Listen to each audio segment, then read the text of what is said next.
Hello दोस्तों, good morning. एक बार फिर से आप सबों का धीरज सीटेट एकेडमी में स्वागत है। तो जैसा कि हम लोगों ने क्लास 7 का हिस्ट्री का पार्ट 1 देख चुका हूँ। पार्ट 1 मैंने इससे पहले हिस्ट्री का बना चुका हूँ। तो मैं लेकर चलता हूँ हिस्ट्री में चैप्टर 2, जिसे पार्ट 2 का नाम दिया गया है। इसमें 3-4 चैप्टर आपको देखने को मिलेंगे। तो जिन लोगों ने अभी तक इस क्लास 7 का एनसीईआरटी का पार्ट 1 नहीं देखे हैं, वो कृपया अपने पार्ट 1 पहले देख लें, क्योंकि उससे रिलेटेड बहुत सारे क्वेश्चन हमें पार्ट 2 में देखने को मिलेंगे। और जिन लोगों ने अभी तक चैनल को सब्सक्राइब, लाइक और वीडियो को शेयर नहीं किए हैं, कृपया करके वो वीडियो को शेयर ज़रूर करें, ताकि उन्हें अपने सभी दोस्तों को, सभी मित्रों को इन सब वीडियो का, इन सबों सब्जेक्ट का, इन सब क्वेश्चंस का ज़्यादा से ज़्यादा लाभ मिल सके। क्योंकि यह सभी क्वेश्चन कभी ना कभी हमारे पिछले एग्जाम में पूछे हुए हैं। तो ये ऐसा माना जाता है, ऐसा इम्पोर्टेंट क्वेश्चन है, आगे आने वाले हर एक एग्ज़ाम में आपको देखने को मिल सकते हैं। तो चलिए हम लोग चैप्टर नंबर 6 से इस हिस्ट्री पार्ट 2 का आरंभ करेंगे। तो आइए देखते हैं 6 नंबर चैप्टर का जो नाम है, नगर, व्यापारी और शिल्पी जन। चलिए 6 नंबर चैप्टर में पहला जो क्वेश्चन है हमारा, कहता है 1 नंबर क्वेश्चन, निम्नलिखित में से कौन मंदिर नगर नहीं है? कौन सा मंदिर नगर नहीं है? आप लोग देख सकते हैं ऑप्शन नंबर सी, मसूलीपट्टनम। इस क्वेश्चन का ही व्याख्या हर क्वेश्चन के नीचे थोड़ी सी व्याख्या किया गया है। मैं थोड़ा थोड़ा व्याख्या आप लोग को पढ़ देता हूँ, ताकि आप लोग को समझ में ज़्यादा से ज़्यादा आ जाए। तंजावुर, कांचीपुरम और तिरुपति, ये तीनों ऑप्शन जो है आदि सभी मंदिर का नगर हैं, जबकि मसूलीपट्टनम व्यापारिक तथा बंदरगाह नगर है। ये तीनों ऑप्शन जो था हमारा मंदिर है, मसूलीपट्टनम जो है वो हमारा व्यापारिक और बंदरगाह नगर है। चलिए आगे चलते हैं। आगे 2 नंबर क्वेश्चन हमारा कहता है, चोल काल में लुप्त मोम तकनीक का प्रयोग किसके निर्माण के लिए किया जाता था? लुप्त मोम का जो प्रयोग होता था उसका निर्माण होता था बी नंबर के लिए, कांस्य मूर्ति का निर्माण में उसका उपयोग किया जाता था। अब क्यों किया जाता था भाई, इसका डिस्क्रिप्शन थोड़ा सा देख लेते हैं हम लोग। तो देखिए, चोलकालीन कांस्य, क्या लिखा हुआ है, चोलकालीन कांस्य मूर्तियाँ लुप्त मोम तकनीकी के द्वारा बनाई गई जाती थी। इस प्रविधि के अंतर्गत सर्वप्रथम मोम की एक प्रतिमा बनाई जाती थी। इसे चिकनी मिट्टी से पूरी तरह लिप कर सूखने के लिए छोड़ दिया जाता था। इसी तरह से इसका पूरा डिस्क्रिप्शन हमें दिया हुआ है व्याख्या सहित। चलिए हम लोग नेक्स्ट क्वेश्चन की ओर आगे बढ़ते हैं। ज़्यादा डिस्क्राइब करेंगे तो बहुत से टाइम लग जाएंगे, बस थोड़ा थोड़ा डिस्क्राइब करते जाएंगे और क्वेश्चन को आगे स्किप करते जाएंगे। चलिए 3 नंबर क्वेश्चन देखते हैं। 3 नंबर क्वेश्चन हमारा कहता है, अजमेर राजस्थान के संदर्भ में निम्न में से कौन सा कथन सत्य है? जो अजमेर राजस्थान में पड़ता है उसमें कौन सा कथन सत्य है? तो उसमें हमारा सत्य हो जाएगा ऑप्शन नंबर 4 के साथ इसका आंसर जाएगा 1, 2 और 3। 1, 2, 3 तीनों कथन सत्य है। 12वीं सदी में चौहान राजाओं की राजधानी थी, सही बात है। दूसरा ऑप्शन जो हमारा कहता है, मुगलों के शासन में सूबा प्रांत मुख्यालय बना, ये भी सही है। सूफी संत ख्वाजा मुइनुद्दीन चिश्ती 12वीं सदी में यहीं आकर बस गए थे, ये सही है। तो ऑप्शन नंबर डी के साथ हमारा 3 का आंसर जाएगा। चलिए आगे जाते हैं। 4 नंबर क्वेश्चन की ओर आगे बढ़ते हैं। मणिग्रामम और नानादेशी शब्द किसे सूचित करते हैं? ये शब्द जो है हमारा किसे सूचित करेगा? यह हमारा ऑप्शन नंबर बी, दक्षिण भारत के व्यापारी संघों को सूचित करता है। देखिए उत्तर की व्याख्या यहाँ पर दिया गया है, आप लोग एक नज़र इस पर डाल सकते हैं किस तरह से एक कहानी के टाइप से इसे व्याख्या किया गया है। आगे देखते हैं हम लोग 5 नंबर क्वेश्चन। 5 नंबर क्वेश्चन हमारा कहता है, मुस्लिम बोहरा समुदाय का संबंध किस वर्ग से था? मुस्लिम बोहरा जो था वो हमारा ऑप्शन नंबर ए के साथ व्यापारी वर्ग से था। क्यों? क्योंकि गुजरात के व्यापारियों में हिंदू बनिया और मुसलमान बोहरा दोनों समुदाय शामिल थे। वे दूर दूर तक लाल सागर के बंदरगाह व फारस की खाड़ी, पूर्वी अफ्रीका, दक्षिण पूर्व एशिया तथा चीन से व्यापार करते थे। तो ये था आपका 5 नंबर का ऑप्शन नंबर व्यापार के साथ ए। आगे देखते हैं 6 नंबर क्वेश्चन। 6 नंबर क्वेश्चन हमारा कहता है, बिदरी शिल्प के संदर्भ में नीचे दिए गए कथनों पर विचार करना है। जो बिदरी शिल्प है तो उसका विचार हम लोग करते हैं। तो ए ऑप्शन कहता है, बिदरी शिल्प का नाम स्थानीय शासकों के नाम पर रखा गया था, ये गलत है। 2 नंबर देखते हैं, बिदरी शिल्प में चांदी एवं तांबे में जड़ाई का काम किया जाता था, तो यह सही है। ऑप्शन नंबर 2 हमारा सत्य का ऑप्शन लगा सकते हैं। केवल 2। आगे देखते हैं 7 नंबर क्वेश्चन देखते हैं। 7 नंबर क्वेश्चन की ओर आगे बढ़ते हैं। 7 नंबर हमारा कहता है मध्यकाल में पांचाल अर्थात विश्वकर्मा समुदाय में कौन सा समूह शामिल नहीं था। इसमें कौन सा समूह शामिल नहीं था, तो हमारा ऑप्शन नंबर डी बुनकर। कैसे बुनकर नहीं था, देखते हैं इसका व्याख्या हम लोग पढ़ लेते हैं। पांचाल अर्थात विश्वकर्मा समुदाय जिसमें सुनार, कसेरे, लोहार, राजमिस्त्री और बढ़ई शामिल थे। ये मंदिरों के निर्माण के लिए आवश्यक थे। इनके अलावा ये राजमहल, बड़े बड़े भवन, तालाब, जलाशय के निर्माण में भी अपनी महत्वपूर्ण भूमिका अदा करते थे। चलिए आगे बढ़ते हैं 8 नंबर की ओर। 8 नंबर हमारा क्वेश्चन कहता है नीचे दिए गए कथनों में से कौन सा कथन सत्य है। तो नीचे जो कथन दिया गया उसमें से सत्य कथन को चुनना है। तो पहला ऑप्शन हमारा 16वीं सदी में काबुल और कांधार सुप्रसिद्ध रेशम मार्ग से जुड़े हुए थे। यह सही है ऑप्शन हमारा 1। आगे देखते हैं काबुल हाथियों के व्यापार का प्रमुख केंद्र था। ये गलत है, तो केवल 1 हमारा ऑप्शन जाएगा। चलिए इसका व्याख्या आप लोग एक नज़र डाल सकते हैं। चलिए आगे बढ़ते हैं 9 नंबर की ओर। 9 नंबर हमारा कहता है क्वेश्चन विजयनगर साम्राज्य का वह कौन सा नगर है जो कृष्णा और तुंगभद्र नदियों की घाटी में स्थित है तथा इस स्थान के खंडहर विजयनगर की प्राचीन राजधानी का प्रतिनिधित्व करता है। इसका आंसर जो हमारा जाएगा वो हमारा हम्पी में जाएगा। हम्पी कहाँ है, ये हमारा कर्नाटक में है। हम्पी कर्नाटक में है ऑप्शन नंबर ए के साथ। देखिए इसका थोड़ा सा हम लोग डिस्क्राइब देख सकते हैं। हम्पी नगर कृष्णा और तुंगभद्रा नदियों की घाटी में स्थित है। ओके, यह नगर 1336 में स्थापित विजयनगर साम्राज्य का केंद्र स्थल था। ठीक है, चलिए आगे बढ़ते हैं 10 नंबर क्वेश्चन। 10 नंबर कहता है हमारा विजयनगर साम्राज्य के अंतर्गत हम्पी के बाजारों में मूरो शब्द किनके लिए प्रयुक्त होता था। जो मूरो शब्द था वो किनके लिए प्रयुक्त होता था, तो वो हमारा होता था पुर्तगाली व्यापारियों के लिए। नहीं, ऑप्शन नंबर ए हमारा नहीं होगा। ऑप्शन नंबर बी देखते हैं अंग्रेज व्यापारियों के लिए, ये भी गलत है। ऑप्शन नंबर सी हमारा हो जाएगा मुस्लिम सौदागरों के लिए। तो 14 क्वेश्चन नंबर 10 का हमारा आंसर सी जाएगा। आगे चलते हैं 11 नंबर क्वेश्चन देखते हैं प्रसिद्ध विट्ठल मंदिर जो है वो कहाँ है, तो हमारा विट्ठल मंदिर हम्पी में है। अभी मैंने बताया हम्पी कहाँ है, तो हम्पी कर्नाटक में है। हम्पी कर्नाटक में है। अब विट्ठल मंदिर कहाँ है, कर्नाटक में। देखिए इसका थोड़ा व्याख्या देख लेते हैं। विजयनगर साम्राज्य के तुलु वंश के राजा कृष्णदेव राय ने विट्ठल मंदिर का निर्माण विजयनगर साम्राज्य की राजधानी हम्पी में करवाया। जो हम्पी थी किसकी राजधानी थी, विजयनगर साम्राज्य की राजधानी थी। इस मंदिर में स्थित 56 तक्षित स्तंभों से संगीतमय स्वर निकलते हैं। तो ये बहुत एक तरह से फेमस मंदिर है हमारे साउथ इंडिया का। चलिए आगे देखते हैं 12 नंबर क्वेश्चन प्रसिद्ध विरूपाक्ष शिव मंदिर कहाँ है। ये जो विरूपाक्ष का शिव मंदिर ये कहाँ है, तो ये भी हमारा हो जाएगा ऑप्शन नंबर सी के साथ हम्पी में। चलिए विजयनगर काल में बना विरूपाक्ष मंदिर हम्पी में अवस्थित है। मंदिर सांस्कृतिक गतिविधियों का केंद्र होते थे और देवदासियों विरूपाक्ष मंदिर की अनेक स्तंभ वाले विशाल कक्षों में देव प्रतिमा राजा एवं प्रजाजनों के समक्ष नृत्य करती थी। चलिए आगे चलते हैं 13 नंबर क्वेश्चन 14वीं और 15वीं के शताब्दी में मुर्शिदाबाद किस वस्तु के प्रमुख उत्पादन केंद्र के रूप में उभरा था।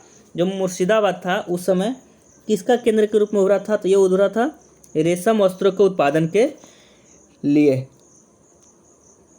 चलिए आगे बढ़ते हैं 14 नंबर देखते हैं किस स्थान को मक्का का प्रस्थान द्वार कहा जाता है। मक्का का प्रस्थान द्वार कहा जाता है हमारा सूरत को मक्का का प्रस्थान द्वार कहा जाता है क्योंकि बहुत से हज यात्री जहाज से यहीं से रवाना होते थे।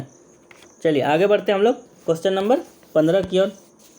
क्वेश्चन नंबर 15 हमारा कहता है निम्न कथनों पर विचार करना है। कथन दिया हुआ है आपको, इस पर विचार करना है। क्या है, सूरत के वस्त्र अपने सुनहरे गोटा किनारियों जारी के लिए प्रसिद्ध थे।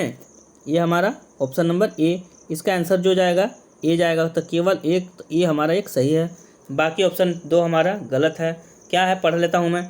सूरत से जारी की गई हुंडियों की मान्यता केवल भारतीय उपमहाद्वीप तक थी। ये ऑप्शन हमारा गलत जा रहा है। चलिए आगे बढ़ते हैं 16 नंबर क्वेश्चन देखते हैं। कहता है 16 नंबर 1565 ईस्वी में राक्षस तगड़ी की युद्ध में विजयनगर साम्राज्य के विरुद्ध दक्कन के किन किन सुल्तानों का गुट था। दक्कन का किन किन सुल्तानों का गुट था, तो हमारा ऑप्शन नंबर ए के साथ जाएगा। गोलकुंडा, बीजापुर, अहमदनगर और बीदर, ऑप्शन नंबर 1। चलिए आगे बढ़ते हैं 17 नंबर क्वेश्चन से। देखते हैं 17वीं सदी के कौन सा महत्वपूर्ण पतन था जिस पर नियंत्रण के लिए हॉलैंड एवं इंग्लैंड दोनों देशों की ईस्ट इंडिया कंपनी ने काफ़ी प्रयत्न किया। तो वो कौन सा प्रमुख पतन था, मतलब वो बंदरगाह था, तो कौन सा था, वो हमारा मसूलीपट्टनम, जो कि साउथ इंडिया में स्थित है। मसूलीपट्टनम को मछलीपट्टनम भी कहा जाता है, तो कृष्णा नदी के डेल्टा पर स्थित है। चलिए आगे चलते हैं हम लोग। और यह क्या था, ये आंध्र तट का एक सबसे महत्वपूर्ण पतन बन गया था। मसूलीपट्टनम का किला हॉलैंड वासियों ने बनाया था। चलिए इस प्रकार से 17 का जो आंसर जाएगा हमारा ऑप्शन नंबर मसूलीपट्टनम के साथ जाएगा। 18 नंबर देखते हैं। नीचे दिए गए कथनों पर विचार करना है आपको। कथन 1, 4 कथन हमें दिए गए हैं, ए और आर, रीजन और असेसमेंट दिया गया। ए कथन ए देखते हैं, 18वीं सदी में मसूलीपट्टनम का अघोर पतन हो गया। ये हमारा ये दिया हुआ है। अब इसका रीजन क्या है, रीजन पढ़ते हैं। ये रीजन है कि 18वीं सदी के मुगल बादशाह औरंगजेब ने गोलकुंडा को अपने साम्राज्य में मिला लिया तथा कंपनी की सभी व्यापारिक गतिविधियों पर प्रतिबंध लगा दिया। तो क्या यह हमारा सही है, तो नहीं, ये सत्य है, लेकिन इसका रीजन जो है वो गलत है। ऑप्शन नंबर सी के साथ जाएगा हमारा। कथन ए सही है, बट इसका आर और जो हमारा गलत है, रीजन हमारा व्याख्या जो गलत है। आगे देखते हैं 19 नंबर क्वेश्चन। 18वीं सदी में मुंबई, कलकत्ता और मद्रास नगर में बने ब्लैक टाउन्स में कौन लोग रहते थे। जो ब्लैक टाउन्स था उसमें कैसे लोग रहते थे, तो उसमें हमारा भारतीय कारीगर और सौदागर दोनों लोग रहते थे। चलिए आगे बढ़ते हैं 20 नंबर क्वेश्चन। 20 नंबर हमारा क्वेश्चन कहता है, और ये इस चैप्टर का 6 नंबर चैप्टर का आखिरी क्वेश्चन है। वास्को डी गामा के संदर्भ में निम्नलिखित कथनों पर विचार करना है। तो ये विचार कर रहे हैं हम लोग। पहला क्वेश्चन देखते हैं इसमें से।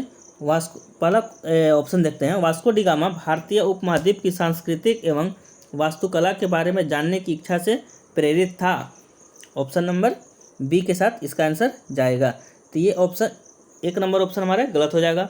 ऑप्शन 2 पढ़ते हैं, यह अटलांटिक महासागर के साथ यात्रा करते हुए केप ऑफ गुड होप से निकलकर हिंद महासागर को पार करके भारत पहुंचा था। ये हमारा सही ऑप्शन है। तो 20 का जो हमारा आंसर जाएगा हमारा ऑप्शन नंबर 2 के साथ जाएगा। चलिए तो इसका हम लोग व्याख्या देख लेते हैं। वास्को डी गामा भारतीय उपमहाद्वीप तक पहुंचने का समुद्री मार्ग खोजने और मसाले प्राप्त करने की इच्छा से प्रेरित था। वह 1498 में केरल स्थित कालीकट बंदरगाह पहुंचा।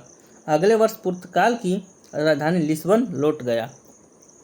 यह 1498 में भारत पहुंचा था, जो कि कालीकट बंदरगाह केरल में आता है, वहीं पर पहुंचा था। चलिए आगे देखते हैं। आगे हमारा नेक्स्ट चैप्टर है 7 नंबर चैप्टर। 7 नंबर चैप्टर हमारा कहता है जनजातियां, खानाबदोश और एक जगह बसे हुए समुदाय। चलिए इस चैप्टर का जो पहला क्वेश्चन हमारा कहता है जनजाति समाज के संदर्भ में निम्न में से कथन पर विचार करना है।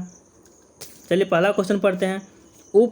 उपमहाद्वीप में कई समाज ब्राह्मणों द्वारा सुझाए गए सामाजिक नियमों और कर्मकांडों को नहीं मानते थे और न ही असमान वर्गों में विभाजित थे। अक्सर ऐसे समाज को जनजाति समाज कहा जाता था। यह हमारा है पहला, यही हमारा सही आंसर हो जाएगा option number 1। Option number C हमारा इस क्वेश्चन का सही आंसर जाएगा। सी में केवल 1 का ऑप्शन दिया गया है, तो ये हमारा सी जाएगा। अभी जो मैंने पढ़ा वो हमारा आंसर हो जाएगा। इसका व्याख्या हम लोग थोड़ा सा सटीक वर्ड में देख लेते हैं। जनजाति समूह व्यक्तिगत रूप से नहीं बल्कि संयुक्त रूप से भूमि और चारागाहों पर नियंत्रण रखते थे और अपने खुद के बनाए नियमों के आधार पर परिवारों के बीच इन्हें बंटवारा करते थे।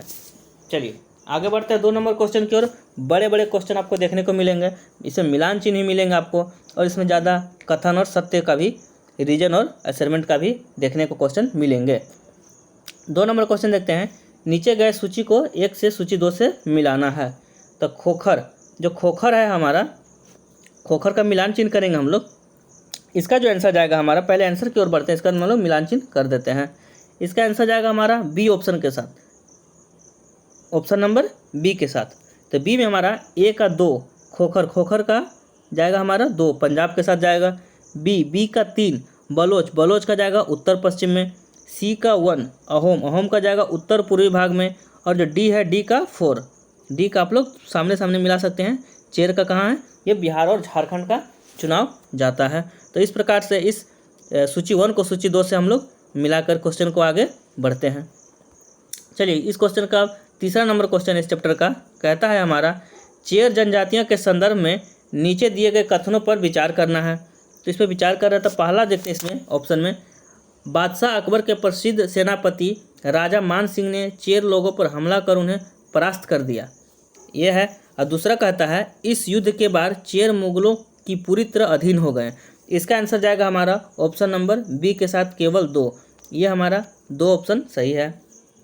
चलिए आगे बढ़ते हैं। 4 नंबर क्वेश्चन कहता है इसमें भी मिलान चिन्ह का ऑप्शन दे रहा है, तो जनजाति के संदर्भ में इसे मिलाना है।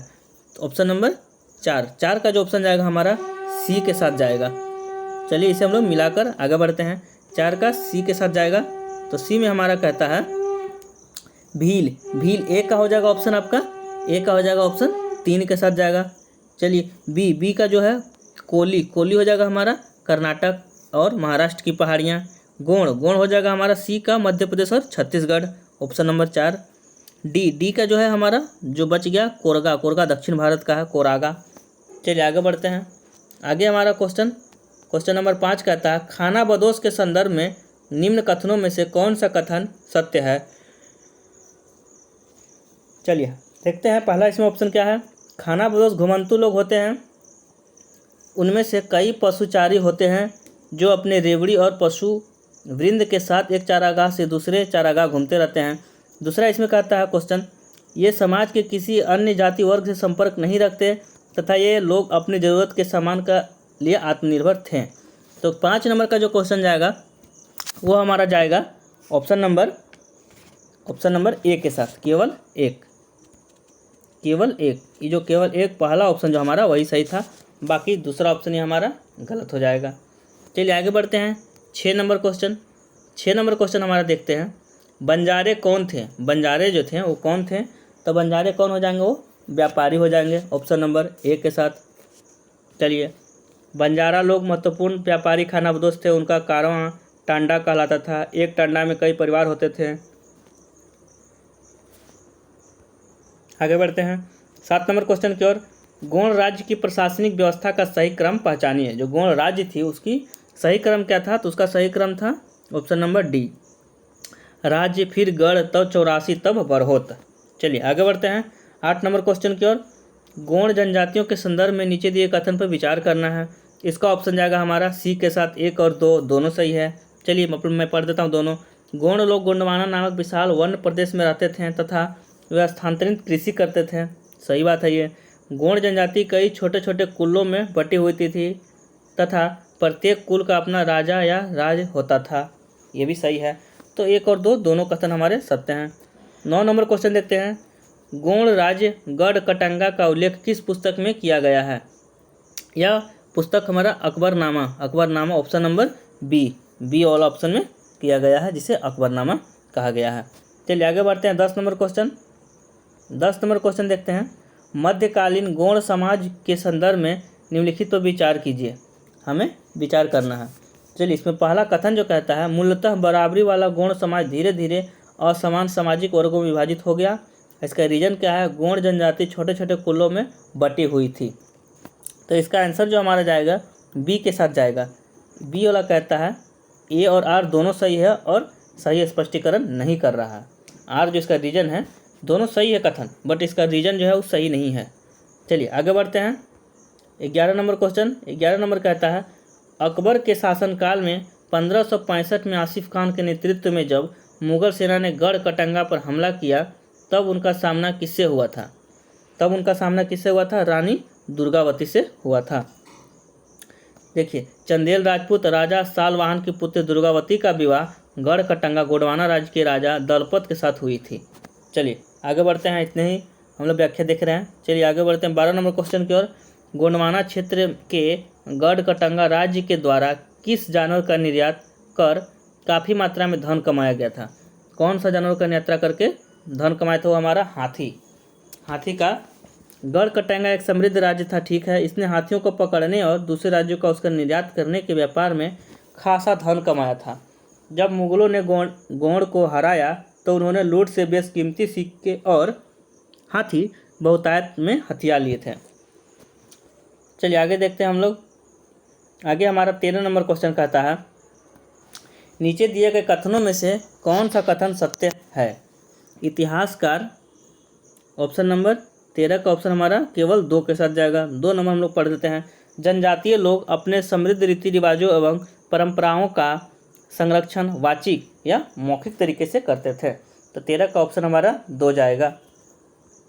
चलिए 14 नंबर देखते हैं। 11वीं और 12वीं सदी के जनजातियों से संबंधित नीचे दिए गए कथनों में कौन सा कथन सत्य है। तो जो 14 का आंसर जाएगा हमारा ए के साथ जाएगा। ए ऑप्शन के साथ जाएगा। ए ऑप्शन हमारा कहता है 1 और 2 दोनों सही है। पहला ऑप्शन देखते हैं। कुछ जनजातीय परिवार शासक वर्ग में शामिल हो गए और कई के कुल राजपूत मान लिए गए, ये सही बात है। दूसरा कहता है पंजाब, सिंध और उत्तर पश्चिम सरहद की प्रभुत्वशाली जनजाति ने काफ़ी पहले इस्लाम को अपना लिया था, ये भी सही है। तो ऑप्शन नंबर हमारा 1 और 2 दोनों सही है। तो ऑप्शन नंबर ए के साथ जाएगा इस क्वेश्चन का आंसर। 15 नंबर क्वेश्चन देखते हैं। अहोम जनजाति के लोग मूल रूप से किस देश के निवासी थे। अहोम जनजाति के थे वो हमारा म्यांमार देश के निवासी थे। अहोम लोग मौजूदा म्यांमार से आकर 13वीं सदी में ब्रह्मपुत्र घाटी में आकर बस गए थे। उन्होंने भूइयाँ लोगों को अपनी पुरानी राजनीतिक व्यवस्था का दमन करके नई राज्य की स्थापना किया था। आगे देखते हैं 16 नंबर क्वेश्चन। 16 नंबर हमारा क्वेश्चन कहता है, 16 नंबर क्वेश्चन की ओर आगे बढ़ते हैं। देखते हैं 16 नंबर। अहोम राज्य के अंतर्गत पाइक किसे कहा जाता था। जो पाइक है वो किसे कहा जाता था, वो हमारा पाइक श्रमिक लोग को कहा जाता था। अहोम राज्य, इसका व्याख्या देख लेते हैं। अहोम राज्य बेगार पर निर्भर था। राज्य के लिए जिन लोगों से जबरन काम किया जाता था वो पाइक कहलाते थे। चलिए 17 नंबर क्वेश्चन देखते हैं। कौन सी जनजाति के लोगों ने 1530 के दशक में आग्नेय अस्त्रों का इस्तेमाल शुरू कर दिया था तथा 1660 तक आते आते वे उच्च स्तरीय बारूद और तोपों का निर्माण करने में सक्षम हो गए थे। तो ये हमारा अहोम जाति के लोग हो गए थे सक्षम। चलिए 18 नंबर क्वेश्चन देखते हैं। अहोम समाज के अंतर्गत खेल किसे कहा जाता था। जो खेल है वो किसे कहा जाता था, वो कुल को कहा जाता था। ऑप्शन नंबर सी के साथ। अहोम समाज कुलों में विभाजित था जिन्हें खेल कहा जाता था। चलिए आगे बढ़ते हैं 19 नंबर क्वेश्चन। अहोम समाज के अंतर्गत नीचे दिए कथनों पर विचार करना है। इसका जो विचार होगा हमारा ऑप्शन नंबर ए के साथ जाएगा, केवल 1। लगभग सभी वयस्क पुरुष युद्ध के दौरान सेना में अपनी सेवाएं प्रदान करते थे, यह हमारा सही कथन है। दूसरा है अहोम समाज एक रूढ़िवादी समाज था जो कवियों एवं विद्वानों को कोई प्रोत्साहन नहीं देता था, ये गलत कथन है। तो 19 का हमारा 1 के साथ आंसर जाएगा। आगे बढ़ते हैं और इस चैप्टर का ये आखिरी क्वेश्चन था। इस प्रकार से चैप्टर नंबर 7 भी हमारा समाप्त हो गया। चैप्टर नंबर 8 की ओर आगे बढ़ते हैं। चैप्टर नंबर 8 हमारा कहता है, पहला क्वेश्चन कहता है भक्ति के संदर्भ में नीचे दिए गए कथनों पर विचार करना है। चलिए तो इस पर विचार करते हैं हम लोग। तो इसका जो आंसर जाएगा वो मैं बता दे रहा हूँ। ऑप्शन नंबर डी के साथ उपरोक्त सभी, ये तीनों ऑप्शन इस क्वेश्चन का आंसर होगा। 1 भी सही है, 2 भी सही है, 3 भी सही है। तो उपरोक्त सभी का चुनाव हम लोग 1 नंबर क्वेश्चन में कर सकते हैं। चलिए आगे बढ़ते हैं 2 नंबर क्वेश्चन। 2 नंबर क्वेश्चन हमारा कहता है नयनार एवं अलवार संतों ने भारतीय उपमहाद्वीप में किस जगह धार्मिक आंदोलन का नेतृत्व किया। यह किस जगह किया था, ये हमारा ऑप्शन नंबर बी दक्षिण भारत में किया था। 3 नंबर क्वेश्चन देखते हैं। नयनार एवं अलवार संतों के संबंध में नीचे दिए गए कथनों पर विचार करना है। चलिए इसका जो आंसर जाएगा हमारा केवल 3 ऑप्शन नंबर सी के साथ। क्या कहता है 3 नंबर, नयनार एवं अलवार घुमक्कड़ साधु संत हैं। चलिए आगे बढ़ते हैं 4 नंबर क्वेश्चन। 4 नंबर हमारा क्वेश्चन कहता है नयनार एवं अलवार संतों के संदर्भ में नीचे दिए कथनों में से कौन सा कथन सत्य है। तो जो 4 नंबर का जो आंसर जाएगा हमारा सी के साथ जाएगा। 1 और 2 दोनों कथन सत्य है। इन संतों ने संगम साहित्य में समाहित प्यार और शूरवीरता के आदर्शों को अपनाकर भक्ति के मूल्यों में उनका समावेश किया। और दूसरा ऑप्शन कहता है चोल और पांड्य राजाओं ने उन अनेक धार्मिक स्थलों पर विशाल मंदिर बनवाए जहां कई इन साधु संत कवियों ने यात्राएं की थी। चलिए आगे बढ़ते हैं। 5 नंबर क्वेश्चन, तेवरम और तिरुवाचकम किनके गीतों का संकलन है? तो ये हमारा नयनार संतों का संकलन है, option number B. 6 number question देखते हैं, अलवर संतों के गीत किसमें संकलित हैं? तो ये हमारा दिव्य प्रबंधम में सम्मिलित हैं। चलिए 7 नंबर देखते हैं, प्रसिद्ध दार्शनिक शंकराचार्य किस सिद्धांत के समर्थक थे? ये हमारा अद्वैतवाद, ऑप्शन नंबर सी के साथ इस क्वेश्चन का आंसर हमारा जाएगा। आगे देखते हैं 8 नंबर क्वेश्चन, विशिष्टाद्वैत के सिद्धांत का प्रतिपादन किसने किया? तो इसका जो प्रतिपादन किया था वो किया था ऑप्शन नंबर डी के साथ रामानुजन ने किया था। चलिए आगे बढ़ते हैं। 9 नंबर क्वेश्चन, वीर शैव आंदोलन की विशेषताओं से संबंधित नीचे दिए गए कथनों पर विचार करिए। तो नीचे दिया गया जो कथन है उस पर हम लोग देख सकते हैं, इसका जो आंसर जाएगा उपरोक्त सभी के साथ जाएगा, मतलब 1, 2, 3 तीनों ऑप्शन के साथ इस क्वेश्चन का आंसर हमारा जाएगा। आगे बढ़ते हैं हम लोग। 10 नंबर कहता है, संत ज्ञानेश्वर, नामदेव, एकनाथ और तुकाराम तथा सखुबाई जैसी स्त्रियों ने किस क्षेत्र में भक्ति आंदोलन का नेतृत्व किया? इस क्षेत्र का नाम पूछ रहा है, तो उस क्षेत्र का जो नाम है हमारा महाराष्ट्र क्षेत्र में इन सबों ने भक्ति आंदोलन का प्रचार किया, नेतृत्व किया। 11 नंबर क्वेश्चन कहता है, 13वीं से 17वीं सदी तक महाराष्ट्र में भक्ति आंदोलन के संदर्भ में नीचे दिए गए कथन पर विचार करिए। 11 नंबर क्वेश्चन है, इस क्वेश्चन का जो आंसर हमारा जाएगा ऑप्शन नंबर ए के साथ जाएगा। ए में 1 और 2 दोनों का चुनाव है, हम लोग 1 और 2 दोनों का चुनाव कर सकते हैं। चलिए आगे देखते हैं। 12 नंबर, गांधी जी का प्रिय भजन वैष्णव जन तो तेने कहिए पीर पराई जाने रे किस संत ने लिखा था? ये जो प्रिय भजन है वो किसने लिखा था? नरसिंह मेहता ने लिखा था, option number C. Narsinh Mehta प्रसिद्ध गुजराती संत हैं जिन्होंने राधा कृष्ण की भक्ति की और उनके प्रेम का चित्रण गुजरात में गीतों की रचना द्वारा किया। चलिए आगे बढ़ते हैं। 13 नंबर क्वेश्चन, नाथपंथी सिद्धाचार एवं योगी जनों के संदर्भ में नीचे दिए गए विशेषताओं पर विचार करना है। तो जो हमारा कथन दिया हुआ 4 को ऑप्शन दिए हुए इस पर हमको विचार करना है। इसका जो आंसर जाएगा 1, 2 और 4 के साथ जाएगा, ऑप्शन नंबर सी के साथ 1, 2 और 4। चलिए आगे बढ़ते हैं। 14 नंबर, सूफियों के संदर्भ में निम्नलिखित में से कौन सा कथन सत्य है? सत्य कथन को हमें चुनाव करना है, तो 14 का जो आंसर जाएगा वो हमारा जाएगा ऑप्शन नंबर सी के साथ, ऑप्शन नंबर सी के साथ। सी हमारा कहता है केवल 2 सूफी संत क्या थे? सूफी मुसलमानों रहस्यवादी थे, ऑप्शन नंबर 2 हमारा सही कथन है। चलिए आगे बढ़ते हैं।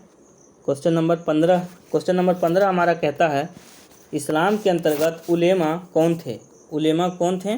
तो उलेमा हमारा विद्वान थे, ऑप्शन नंबर बी। 16 नंबर देखते हैं, कथनों में से सत्य कथन का चुनाव करना है, तो सी, ऑप्शन नंबर सी। 1 और 2 दोनों कथन हमारा सत्य है। आगे बढ़ते हैं। तेज़ी से हम लोग बहुत जल्दी इस चैप्टर को कंप्लीट करेंगे क्योंकि थोड़ा लंबा चैप्टर जाएगा आपका, 40 से 45 क्वेश्चन देखने को मिलेंगे इस चैप्टर में। चलिए 17 नंबर देखते हैं, सूफियों के संदर्भ में नीचे दिए गए कथन का सही सुमेलित करना है। 17 नंबर को हमें मिलान चिन्ह करना है, तो इसका उत्तर जाएगा ए के साथ जाएगा 1 और 2 जिक्र, 1 और 2 जिक्र और सम्मा, ये दोनों हमारा जो कथन और इसका जो सूची 1 और सूची 2 है ये सही मिलान हमारा शामिल है। 3 हमारा ये गलत ऑप्शन जा रहा है। चलिए 18 नंबर क्वेश्चन देखते हैं। 18 नंबर क्वेश्चन कहता है हमारा, 11वीं शताब्दी में सूफी लोग किस क्षेत्र से आकर भारत में बसने लगे थे? जो सूफी लोग थे वो हमारा मध्य एशिया से आकर भारत में बसने लगे थे।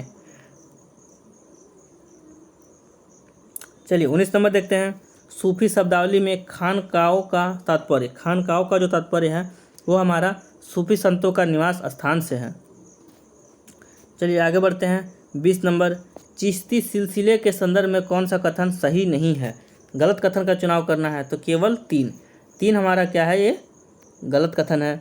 चिश्ती सिलसिले की स्थापना इराक में हुई थी, ये गलत है। बाकी दोनों कथन हमारे सही हैं। चलिए आगे बढ़ते हैं। 21 नंबर क्वेश्चन देखते हैं, तुलसीदास के रामचरितमानस की रचना किस भाषा में की गई थी? रामचरितमानस की जो रचना की गई थी वो किया गया था अवधी भाषा में। तुलसीदास का क्या था? रामचरितमानस की रचना पूर्वी उत्तर प्रदेश में बोली जाने वाली भाषा अवधी में की गई थी, चलिए आगे बढ़ते हैं। 22 नंबर क्वेश्चन। 22 नंबर कहता है नीचे दिए गए रचनाओं में से कौन सा सूरदास के द्वारा रचित है। तो यहाँ तीन ही ऑप्शन दिख रहे हैं। चलिए आगे देखते हैं। हाँ, इसका ऑप्शन जाएगा जो हमारा डी के साथ जाएगा, उपरोक्त सभी। उपरोक्त सभी जो तीनों ऑप्शन दिख रहे थे वो हमारा तीनों हो जाएंगे, मतलब सूरसागर, सूरसावली और साहित्य लहरी, ये तीनों ऑप्शन हमारे जाएंगे। चलिए 23 नंबर देखते हैं। नामधर। नामधर जो है कविता पाठ और प्रार्थना गृह स्थापित करने की पद्धति किसने शुरू किया था। यह हमारा शुरू किया था शंकर देव ने। ऑप्शन नंबर ए के साथ 23 का आंसर जाएगा। आगे बढ़ते हैं। बहुत 24 नंबर। मीराबाई के संदर्भ में नीचे दिए गए कथनों पर विचार करना है। मीराबाई से रिलेटेड है इस क्वेश्चन को। तो इस क्वेश्चन का जाएगा आंसर हमारा ऑप्शन नंबर डी के साथ उपरोक्त सभी। उपरोक्त सभी का चयन हम लोग कर सकते हैं। ऑप्शन नंबर डी कहता है 1, 2 और 3 तीनों ऑप्शन हमारे सही हैं। मीराबाई रविदास जो अस्पृश्यता जाति के माने जाते थे उनके अनुयायी थे, सही है। इनके गीतों ने उच्च जाति के रीतियों नियमों की खुली चुनौती दी, ये भी सही है। मीराबाई के गीत राजस्थान व गुजरात के जनसाधारण में बहुत लोकप्रिय हुए, सही बात है ये भी। आगे बढ़ते हैं क्वेश्चन नंबर 25 की ओर। कबीर के संदर्भ में नीचे दिए गए कथन में कौन सा कथन सत्य है। अब कबीर के बारे में कौन सा कथन सत्य है, तो इस क्वेश्चन का जो आंसर जाएगा ऑप्शन नंबर बी के साथ जाएगा 1 और 3। 1 और 3 हमारा सही कथन है। इनके उपदेश में ब्राह्मणवादी हिंदू धर्म और इस्लाम दोनों के बाद ब्राह्म अंडबरपूर्ण राजा के सभी प्रारूपों का मजाक उड़ाया गया, ये सही कथन है। और 3 नंबर कहता है कबीर निराकर ईश्वर में विश्वास रखते थे, चलिए ये भी सही बात है। आगे देखते हैं 26 नंबर क्वेश्चन। नीचे दिए गए स्थानों में से कौन सा गुरु नानक का जन्म स्थान है। गुरु नानक का जो जन्म स्थान हमारा वो तलवंडी हो जाएगा। बाबा गुरु नानक का जन्म स्थान तलवंडी पाकिस्तान में ननकाना साहब में हुआ था। जो तलवंडी है वो हमारा पाकिस्तान में है, तो वहीं पर हमारा गुरु नानक का जन्म हुआ था। 27 नंबर क्वेश्चन देखते हैं। गुरु नानक द्वारा स्थापित धर्मशाला क्या था।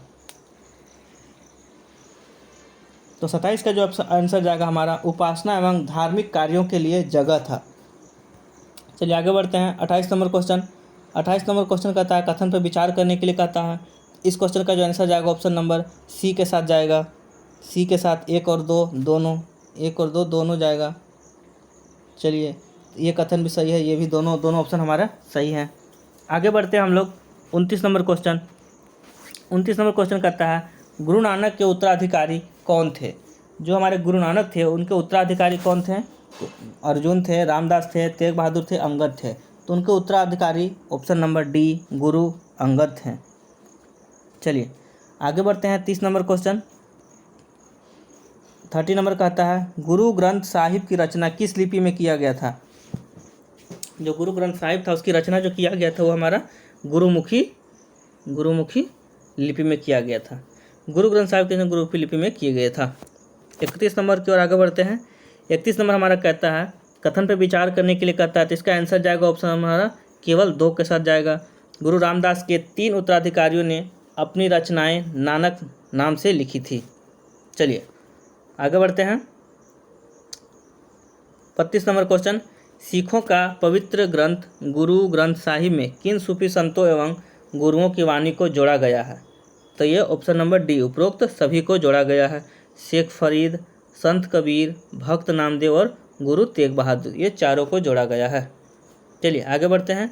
आगे हमारा क्वेश्चन कहता है 33 नंबर खालसा पंथ की स्थापना किसने किया था। तो खालसा की जो स्थापना किए थे हमारे गुरु गोविंद सिंह गुरु ग्रंथ साहब ने किए थे। चलिए आगे बढ़ते हैं। 34 नंबर क्वेश्चन कहता है अमृतसर जो शहर है उसका नाम जिस सरोवर के नाम पर पड़ा उसका निर्माण किसने कराया था। उसका निर्माण जो हमारा गुरु रामदास ने करवाया था। जो अमृतसर टेम्पल है, मंदिर बना है वहाँ पर, तो उस शहर का जो सरोवर है, तालाब है, वो गुरु रामदास ने बनाया था। रामदास के द्वारा निर्मित सरोवर का चारों ओर बसा है हरमंदिर साहब स्वर्ण मंदिर की सरोवर के बीच अवस्थित है, जिसे स्वर्ण मंदिर के बगल में कहा जाता है। आगे देखते हैं 35 नंबर।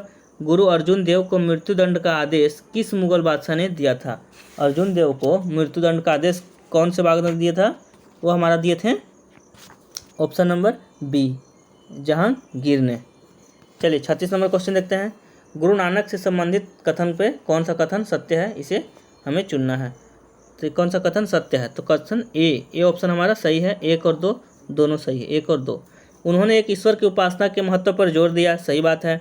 गुरु नानक के अनुसार मुक्ति पाने के लिए जाति धर्म अथवा लिंग भेदभाव कई मायने नहीं रखता, ये सही है।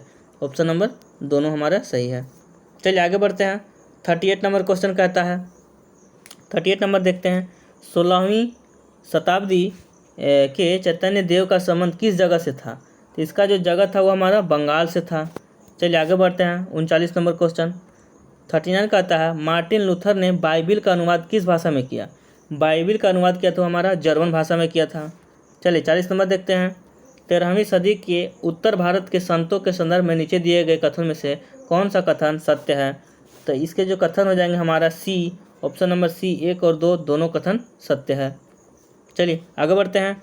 41 नंबर क्वेश्चन कहता है, सूफियों एवं उनके स्थान से संबंधित नीचे दिए गए सूचियों को मिलाइए। सूची 1 को सूची 2 से मिलाना है। चलिए सूची 1 को सूची 2 से मिलाना है। तो इसका जो पहला, इसका आंसर जो जाएगा हमारा ऑप्शन नंबर सी के साथ जाएगा। ऑप्शन नंबर सी के साथ जाएगा। सी में कहता है 1 का 3, 1 का चिश्ती का अजमेर, ख्वाजा मोइनुद्दीन चिश्ती का अजमेर। बी का 1 कुतुबुद्दीन बख्तियार काकी का दिल्ली। सी का 2 बाबा फरीद का पंजाब। डी का 4 बंदान वाज गिसू दराज गुलबर्ग।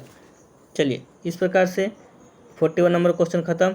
और इस चैप्टर का आखिरी क्वेश्चन हमारा 42 कहता है, निम्नलिखित में से किन पुस्तकों में कबीर के भजन संकलित हैं?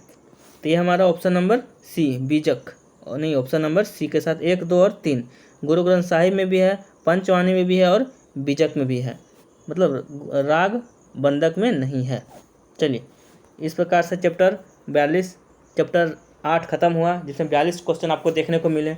9 नंबर चैप्टर हमारा कहता है क्षेत्रीय संस्कृतियों का निर्माण। चलिए इसका पहला क्वेश्चन हमारा जो है, चेर शासकों ने अपने अभिलेखों में किस लिपि एवं भाषा का प्रयोग किया था?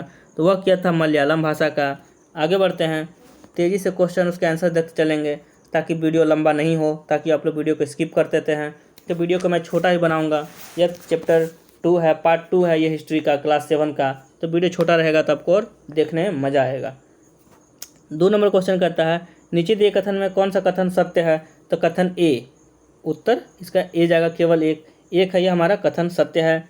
केरल के मंदिर रंगमंच, इसकी परंपरा इस युग तक खोजी जा सकती थी, संस्कृति का महाकाव्य की आधारित था, ये हमारा सही कथन है। चलिए आगे बढ़ते हैं। 3 नंबर मणि प्रवालम क्या है? तो ये 3 नंबर इस क्वेश्चन का जो आंसर जाएगा वो हमारा ऑप्शन नंबर डी के साथ जाएगा। यह क्या है? भाषा शैली है। मणि प्रवालम क्या है? एक भाषा शैली है। चलिए आगे बढ़ते हैं। 4 नंबर क्वेश्चन, पुरी का जगन्नाथ मंदिर। पुरी का जगन्नाथ सभी को पता है, ये उड़ीसा में है पुरी। और ये पुरी कहाँ है? ये नदी के समुद्र के किनारे है। उड़ीसा में स्थित जगन्नाथ का शाब्दिक अर्थ होता है दुनिया का मालिक, जो विष्णु का प्रवाची शब्द है। चलिए 5 नंबर देखते हैं, निम्नलिखित कथन में से सही कथन चुनाव करना है। सही कथन का चुनाव ऑप्शन नंबर सी के साथ जाएगा। 1 और 2 दोनों, ये दोनों कथन हमारे सही कथन है। आगे बढ़ते हैं हम 6 नंबर की ओर। जिन्होंने भी उड़ीसा को जीता, जैसे मुगल, मराठा, अंग्रेज, सब ने जगन्नाथ मंदिर पर अपना नियंत्रण स्थापित करने का प्रयत्न किया। उनका मुख्य उद्देश्य क्या था? तो उनका जो मुख्य उद्देश्य था वो हमारा ऑप्शन नंबर बी के साथ जाएगा। 2 और 3 तीनों सही बात है। मंदिर के सामाजिक एवं राजनीतिक मामलों पर महत्व के कारण सही है। मंदिर पर नियंत्रण करने से स्थानीय जनता के द्वारा उनके शासन को मिलने वाली स्वीकार्यता। 2 और 3 सही ऑप्शन है। चलिए आगे बढ़ते हैं 7 नंबर क्वेश्चन की ओर। 7 नंबर क्वेश्चन कहता है, राजस्थान के संदर्भ में चारण भाट कौन लोग हैं? चारण भाट है वो हमारा ऑप्शन नंबर सी के साथ जाएगा। कहानी, काव्य और गीत गाने वाले लोग हैं। आगे देखते हैं 8 नंबर, कौन सी नृत्य शैली मुख्य रूप से उत्तर भारत के भूभाग से जुड़ी हुई है? ये हमारा उत्तर भारत से कथक जुड़ी हुई है। कथक क्या है? यह नृत्य है, एक डांस है। इसका कथा शब्द से निकला है और ये संस्कृत और अन्य भाषाओं में कहानी के लिए किया जाता है इसका प्रयोग। चलिए 9 नंबर देखते हैं, कथक से संबंधित नीचे दिए गए कथन पे विचार करिए। तो इसका जो आंसर जाएगा हमारा डी के साथ जाएगा। 1 और 2 दोनों कथन हमारा 1 और 2 दोनों कथन हमारा सही कथन है।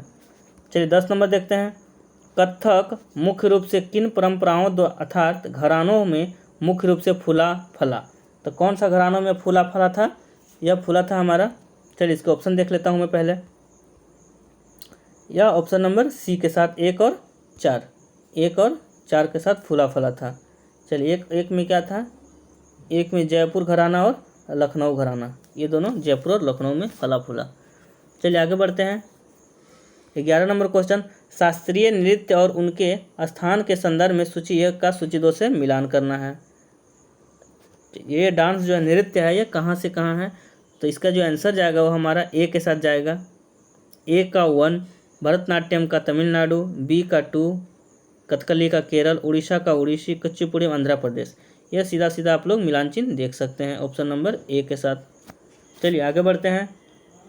12 नंबर, लघु चित्रकला के संदर्भ में नीचे दिए कथनों पर विचार करिए। तो ये 12 है। 12 नंबर क्वेश्चन का जो आंसर जाएगा वो हमारा ऑप्शन ए के साथ जाएगा, केवल 1। लघु चित्र छोटे आकार के चित्र होते हैं जिन्हें आमतौर पर जल रंगों के कपड़ों या कागज पर चित्रित किया जाता था। चलिए 13 नंबर क्वेश्चन देखते हैं। 30 नंबर क्वेश्चन हमारा कहता है, मुगल कालीन चित्रकला से संबंधित निम्नलिखित शब्दों में कौन सा कथन सत्य है? तो 13 का जो आंसर जाएगा ऑप्शन नंबर हमारा सी के साथ जाएगा। 1 और 2 दोनों कथन हमारा सही कथन है। चलिए आगे बढ़ते हैं। 14 नंबर क्वेश्चन। 14 नंबर क्वेश्चन हमारा कहता है, मुगल साम्राज्य के पतन के साथ चित्रकला के क्षेत्र पर क्या प्रभाव पड़ा? तो चित्रकला के क्षेत्र पर जो हमारा प्रभाव पड़ा था ऑप्शन नंबर ए, केवल 1 के साथ पड़ा था। मुगलों की कलात्मक रुचियों ने दक्षिण के क्षेत्रीयों दरबार और राजस्थान के दरबारों को प्रभावित किया था। चलिए 15 नंबर क्वेश्चन देखते हैं। चित्रकला की बसोहली शैली का विकास किस जगह पर हुआ था? ये हमारा हिमाचल प्रदेश, हिमाचल के इर्द गिर्द में हिमालय की तलहटी के इलाके में हुआ था। चलिए आगे देखते हैं। 16 नंबर क्वेश्चन, चित्रकला की कांगड़ा शैली, चित्रकला जो है उसका कांगड़ा शैली वो हमारा किससे संबंधित है? यह हमारा संबंधित हो जाएगा ऑप्शन नंबर बी के साथ, पहाड़ी लघु चित्रकला। आगे बढ़ते हैं। आगे हमारा क्वेश्चन 17 नंबर कहता है, चित्रकला की कांगड़ा शैली के संदर्भ में कौन सा कथन सत्य है? कांगड़ा शैली के संदर्भ में ऑप्शन नंबर सी 1 और 2 दोनों कथन हमारा सही है। 1 और 2 दोनों कथन हमारा सही है। चलिए आगे चलते हैं। 18 नंबर, बंगाली भाषा का उद्भव किस भाषा में हुआ? बंगाली भाषा का जो उद्भव हुआ था हमारा संस्कृत भाषा में हुआ था। चलिए 18 नंबर क्वेश्चन खत्म हो गया इस प्रकार से। 19 नंबर क्वेश्चन देखते हैं, आधुनिक बंगाली भाषा के विकास में किन भाषाओं का योगदान रहा? यह हमारा कौन कौन भाषाओं का योगदान रहा था? यह रहा था ऑप्शन नंबर डी के साथ, उपरोक्त सभी भाषाओं का योगदान रहा। संस्कृत, फारसी, जनजातीय भाषा, यूरोपीय भाषा, चारों भाषा का योगदान रहा। 20 नंबर क्वेश्चन देखते हैं। 20 नंबर का आता है, मंगल काव्य किस क्षेत्र से संबंधित सांस्कृतिक कृति है? यह हमारा बंगाल से संबंधित सांस्कृतिक कृति है। चलिए आगे बढ़ते हैं। 21 नंबर क्वेश्चन। 21 नंबर क्वेश्चन हमारा कहता है,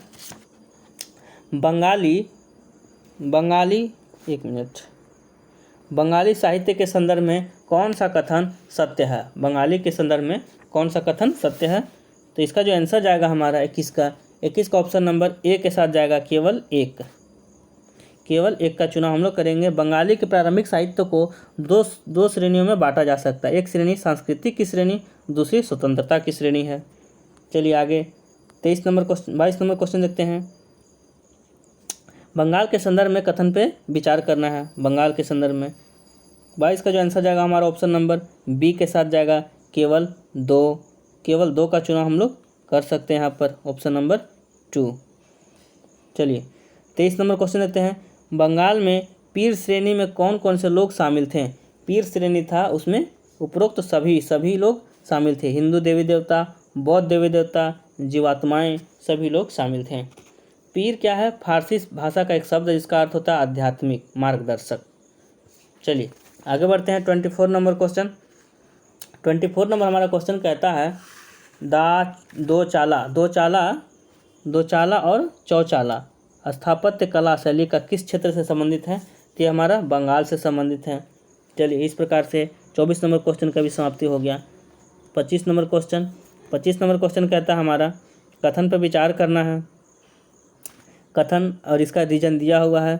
बंगाल में स्थानीय देवी देवताओं जो पहले गाँवों में छान छप्पर वाली झोपड़ी में पूजा करते थे, 18वीं-19वीं सदी में उनकी प्रतिमा मंदिर में स्थापित की जाने लगी।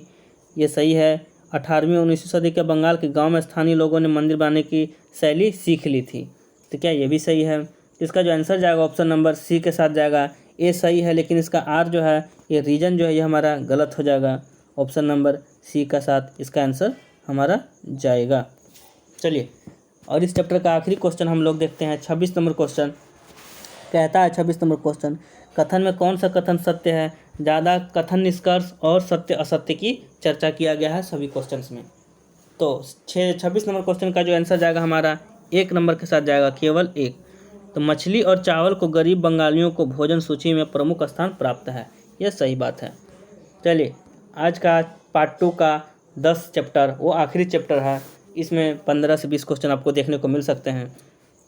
पहला क्वेश्चन हमारा कहता है, चैप्टर का नाम है 18वीं शताब्दी में नए राजनीतिक गठन। पहला क्वेश्चन हमारा कहता है इसमें से, राजनीतिक औरंगजेब के बाद मुगल उत्तराधिकारियों के सामने जो आर्थिक राजनीतिक संकट उत्पन्न हुए, उनके प्रमुख कारण क्या थे? उनके प्रमुख जो कारण हो जाएंगे वो हमारा ऑप्शन नंबर ए के साथ जाएगा। ऑप्शन नंबर ए के साथ 1, 2 और 4, 1, 2 और 4 यही हमारा कारण थे, 1, 2 और 4। चलिए आगे बढ़ते हैं 2 नंबर क्वेश्चन की ओर। 1739 में इराक के शासक नादिर शाह ने भारत के किस जगह पर आक्रमण करके उसे लूटा था? भारत का दिल्ली पर आक्रमण करके नादिर शाह ने लूटा था। 3 नंबर क्वेश्चन देखते हैं, नादिर शाह के आक्रमण के बाद किस अफगान शासक ने उत्तरी भारत पर 5 बार आक्रमण किया? उत्तरी भारत पर अहमद शाह अब्दाली ने 5 बार आक्रमण किया था। चलिए, मुगल साम्राज्य के विघटन के पश्चात 3 प्रमुख राज्य और उनके संस्थापक के संदर्भ में उसका चुनाव करना है। तो ऑप्शन नंबर सी के साथ जाएगा 1 और 2। हैदराबाद का निजाम उल हक सही है, और बंगाल का मुर्शिद कुली खां, अवध का अजीजुद्दीन गलत है। चलिए आगे बढ़ते हैं 3 नंबर क्वेश्चन की ओर। 5 नंबर क्वेश्चन की ओर। 5 नंबर हमारा क्वेश्चन कहता है, मुगल साम्राज्य के विघटन के बाद जिन 3 प्रमुख राज्य अवध, बंगाल और हैदराबाद का उदय हुआ, उन्होंने राजस्व कर वसूलने का कौन सी व्यवस्था बनाई थी? वह इजारेदारी। Option number B. 6 number question देखते हैं, 18वीं सदी में सिख नेता बंदा बहादुर ने किस क्षेत्र में अपने प्रशासन की स्थापना किया था? वह किया था हमारा सतलुज यमुना के क्षेत्र में। ऑप्शन नंबर ए के साथ 6 का आंसर जाएगा। 7 नंबर क्वेश्चन देखते हैं, सिखों का संबंधित मिसल क्या था? वो योद्धाओं का समूह था। चलिए क्वेश्चन नंबर 8 की ओर आगे बढ़ते हैं। 8 नंबर क्वेश्चन हमारा कहता है, राखी व्यवस्था का संबंध किससे है? तो हमारा सिख से है राखी व्यवस्था का संबंध। 9 नंबर क्वेश्चन, सिख शासक महाराजा रंजीत सिंह ने 1799 में किस जगह को अपनी राजधानी बनाया था? तो वह लाहौर को अपनी राजधानी बनाया था राजा रंजीत सिंह ने। चलिए आगे बढ़ते हैं। 10 नंबर, मराठों के संदर्भ में नीचे दिए गए कथन पर विचार करना है। इसका ऑप्शन जाएगा हमारा सी के साथ 1 और 2 दोनों सही है। चलिए आगे बढ़ते हैं 11 नंबर क्वेश्चन, नीचे दिए कथन में कथन का सही कथन कौन सा, उसको चुनाव करना है। तो इसका ऑप्शन हमारा बी के साथ जाएगा, केवल 2। शिवाजी की मृत्यु के पश्चात मराठा राज्य में प्रभावी शक्ति पेशवा प्रधानमंत्री के हाथों में रही। चलिए आगे बढ़ते हैं 12 नंबर क्वेश्चन की ओर। 12 नंबर क्वेश्चन कहता है, कथन और कारक पर उसका चर्चा करिए। चलिए 12 नंबर क्वेश्चन का जो आंसर जाएगा हमारा ऑप्शन नंबर सी के साथ जाएगा। ए सही है, लेकिन इसका रीजन हमारा गलत है। क्या सही है? ए सही है। पेशवाओं की देखरेख में मराठों ने एक अत्यंत सफल सैन्य संगठन का विकास कर मुगल साम्राज्य की सत्ता को क्षति पहुंचाया। सही बात है। बी ऑप्शन देखते हैं। आर रीजन देखते हैं, पेशवा मुगलों के किलाबंद इलाकों से टक्कर लेकर उनके संसाधनों पर कब्जा कर लेते थे। ये गलत है। चलिए आगे बढ़ते हैं 13 नंबर क्वेश्चन, चौथ और सरदेश मुखी का संबंध किससे है? इसका जो संबंध हो जाएगा हमारा मराठा से हो जाएगा। Option number B. 14 नंबर क्वेश्चन देखते हैं। 14 नंबर कथन पर इसका चर्चा करना है। तो इसका जो आंसर जाएगा वो हमारा ए के साथ जाएगा। ए में केवल 1 का ऑप्शन दिया है। मतलब 1737 में बाजीराव प्रथम के नेतृत्व में दिल्ली पर धावा बोलने के बाद मराठा प्रभुत्व का सीमाएं तेजी से बढ़ा है। चलिए आगे बढ़ते हैं हम लोग 15 नंबर क्वेश्चन। 15 नंबर हमारा क्वेश्चन कहता है, 1761 में मराठों के पानीपत की तीसरी लड़ाई में मराठों की पराजय का मुख्य कारण क्या था? तो उसका जो मुख्य कारण था, मराठों के सैन्य अभियान के कारण अन्य शासकों का उनके खिलाफ हो जाना। Option number D. 16 number question देखते हैं, नीचे दिए गए कथनों में कौन सा कथन सत्य है। तो 16 नंबर इसका आंसर जो जाएगा वो हमारा ऑप्शन नंबर ए के साथ जाएगा, केवल एक नंबर कथन हमारा सत्य है। मालवा में मराठा अभियानों ने उस क्षेत्र में स्थित शहरों के विकास एवं समृद्धि की कोई हानि नहीं पहुंचाया। चलिए आगे बढ़ते हैं 17 नंबर क्वेश्चन। 17 नंबर क्वेश्चन हमारा कहता है, किस जाट नेता के राज्य में भरतपुर शक्तिशाली राज्य के रूप में उभरा। यह हमारा ऑप्शन नंबर बी के जा जाएगा, सूरजमल। 18 नंबर क्वेश्चन देखता है, जाटों ने अंबर और आगरा के शैलियों के समन्वय करते हुए एक विशाल बाग महल किस जगह बनाया था। वो बाग महल जो बनाया था हमारा दिग या डिग में बनाया गया था। चलिए आगे देखते हैं। और इस चैप्टर का आखिरी क्वेश्चन है, इस वीडियो का भी आखिरी क्वेश्चन हम लोग कर सकते हैं। नादिर शाह 19 नंबर क्वेश्चन है वो हमारा, नादिर शाह ने जब भारत में मुगलों के ऊपर आक्रमण किया था तब उन किन क्षेत्रीय शक्तियों का सहयोग मिला था। तो उन्हें किनका सहयोग मिला था। तो ऑप्शन नंबर बी के साथ 1 और 2 दोनों का, मराठा और सिख का सहयोग मिला था। तो इस प्रकार से हम लोगों ने 5 चैप्टर कंप्लीट कर दिया जो कि एनसीईआरटी बेसिस थे और क्लास 7 के थे, और सभी के सभी यह हिस्ट्री के क्वेश्चन थे जो कि आपको देखने को मिले हैं चैप्टर 5 तक, चैप्टर 6 से लेके चैप्टर 10 तक। इससे पहले मैं पार्ट 1 का नाम एक वीडियो बना चुका हूँ। पार्ट 1 में आगे के 5 चैप्टर थे, उसको आप लोग ज़रूर देखिएगा, क्योंकि उसे नहीं देखिएगा तो उससे रिलेटेड ही आगे क्वेश्चन आपको देखने को मिलेंगे जो कि वीडियो पार्ट 2 में बनाया गया है। तो जिन व्यक्तियों ने चैनल को सब्सक्राइब नहीं किया है तो चैनल को सब्सक्राइब कर दें, क्योंकि जैसे ही मैं आगे वीडियो बनाऊंगा तो आप लोग को अपने वीडियो अपने स्थान पर सही समय पर सही टाइम पर मिल सके। तो चलिए इतना ही, तब तक के लिए नमस्कार, जय हिंद, जय भारत।